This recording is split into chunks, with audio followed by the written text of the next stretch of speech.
हाँ जी, मैं Ranbir Johar, president joint teacher association Chandigarh की, जो सब कैडर की है, पंजाब की, हरियाणा की, यूटी की, एसएसए, कंप्यूटर टीचर, हर टीचर की जो है एसोसिएशन, एक चंडीगढ़ की वाहिद ऐसी एसोसिएशन है जिसके अंदर सारे टीचर जो है अलग अलग कैडर के वो रिप्रेजेंट करते हैं। और आज वाला जो हमने जो रखा है, ये हमारे 2015 बैच के साथी रिक्रूट हुए थे। आज तक अन्याय उनके साथ 10 साल से हो रहा है। भारत सरकार की क्लियर कट गाइडलाइन है भी आप 4 साल से किसी भी सरकमस्टांसिस में आप उनका प्रोबेशन पीरियड नहीं बढ़ा सकते। तो ये 2019 में इनका प्रोबेशन क्लियर हो जाना चाहिए था और इनको 7th पे कमीशन भी मिलना चाहिए था। इनको ना तो इंक्रीमेंट मिल रही, ना इनको CCL मिल रही, ना इनको गवर्नमेंट हाउस ये वो भी अलॉट नहीं कर सकते। इनको सर्विस करते हुए 10 साल हो गए। इवन कि रिसेंटली जो है कैट ने ऑर्डर किया मार्च में भी आपने इलीगल इनका प्रोबेशन पीरियड बढ़ाया हुआ है, तो चंडीगढ़ प्रशासन को कहा भी इनको तुरंत इनका प्रोबेशन क्लियर करो और इनके जितने भी फाइनेंशियल बेनिफिट है वो रिलीज करो। अभी आपको एक सबसे बड़ी एग्जांपल देता हूं। ऐसा ही एक भर्ती का केस हरियाणा के अंदर भी 2002 में और 2004 में HCS भर्ती हुए थे। उनका तो अभी हाई कोर्ट के अंदर केस भी चल रहा है। ये तो हाई कोर्ट से ऑलरेडी जीत भी चुके हैं। और रिसेंटली इस 14 जुलाई को हरियाणा सरकार ने अपने पूरी लीगल सलाह लेके उन्होंने कहा भी ये प्रमोशन के लिए IAS के लिए ये एलिजिबल है। उन केसेस के लिए भी UPSC को केस रेफर किया। Solicitor general of government of India की ओपिनियन ली।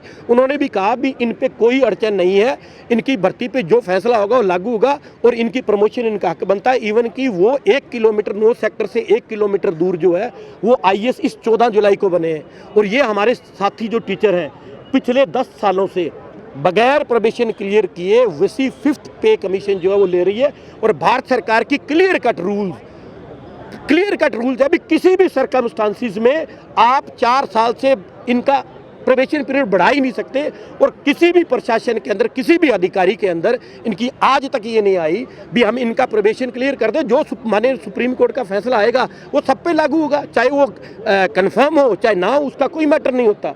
पर आप उसका फाइनेंशियल बेनिफिट रोक के 5वां पे कमीशन मिल रहा है इनको, आप सबसे बड़ी 6वां पे कमीशन लग गया, 7वां पे कमीशन लग गया। आज तक ये जो हमारे 700 टीचर है उसके बगैर इससे बड़ा जो अन्याय है वो किसी के साथ नहीं हो सकता। अभी तक आपके चंडीगढ़ प्रशासन से कोई बातचीत हुई है? बहुत बार इवन की माननीय गवर्नर साहब के साथ भी हम पर्सनली मिलके आया जी, जॉइंट टीचर एसोसिएशन के तौर पे हम गए और लगातार कर रहे हैं। वो नीचे से अधिकारी जो करते हैं जी, कोर्ट में केस है, कोर्ट में कोई स्टे नहीं है। अगर कोई स्टे है हमें दिखा दे, कोई भारत सरकार का कोई रूल दिखा दे जिसके अंदर आप इनका प्रोबेशन पीरियड बढ़ा सकते हो, हम दोबारा कभी भी मांग नहीं करेंगे। जब कोई रूल नहीं है, किसी कोर्ट का स्टे नहीं है, इवन कि 2 कोर्टों के ऑर्डर इनके हक में आए हैं वो भी ये इम्प्लीमेंट नहीं कर रहे, तो उसके लिए आज हमें और आज आपके चैनल्स के माध्यम से सारी चंडीगढ़ की जनता को 5 सितंबर तक अगर ये नहीं हुआ तो 5 सितंबर जिस दिन चंडीगढ़ प्रशासन अध्यापक दिवस मना रहा होगा उस दिन हजारों टीचर गवर्नर हाउस रिक्वेस्ट करने जाएंगे भी 2015 को न्याय दो। और 31 मार्च 2022 से पहले जो यूटी कैडर के टीचर जिनकी मेडिकल लीव अर्न थी वो आज तक उनको नहीं मिल रही, उनका हक है। ये 2 डिमांड पे 2015 के प्रोबेशन क्लियर करने के लिए और यूटी कैडर चंडीगढ़ के टीचर्स की मेडिकल लीव जो उनकी सर्विस बुक में दर्ज है उसकी इमीडिएटली नोटिफिकेशन, क्योंकि प्रशासन उसको MHA भेजने की कोशिश कर रहा है। हम कह रहे टोटली इलीगल है। और जो हाई पावर्ड कमेटी बनी थी 2023 के अंदर, उसके अंदर क्लियर रूल है भी ऑनरेबल गवर्नर साहब के पास किसी भी कंडीशन में रिलैक्स करने की पूरी पावर होगी।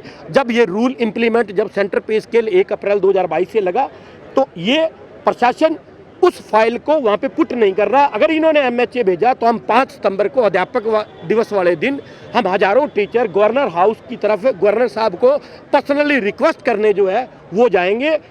फिर प्रशासन ये मत कहे भी आज अध्यापक जिस दिन अध्यापक दिवस का सम्मान सारा देश मना रहा होगा उस दिन चंडीगढ़ के अध्यापक हर कैडर सड़कों पे अपने यूटी कैडर के टीचर के लिए और 2015 के साथियों के लिए सड़क पे होगा।